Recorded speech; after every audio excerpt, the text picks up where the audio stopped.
How to create a new Temu account with same mobile number. In this video, I will show you how can you easily create a new Temu account with same mobile number. So without any delay, let's get into it.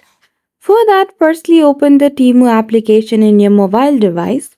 After that, click on the profile icon at the bottom middle where it says You. Once you click on that icon, at the top you will see the option of sign in or register. Simply choose that option.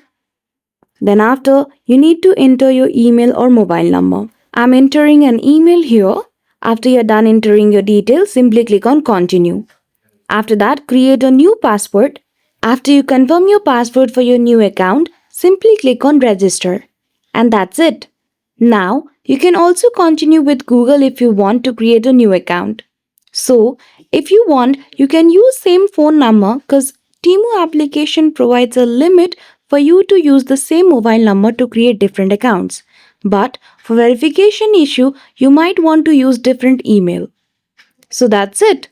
That is how easily you can create a new account on Temu with same mobile number. So I hope you found this video helpful. If you did, don't forget to give it a thumbs up and subscribe to our channel for such tutorial. Thank you for watching till the end.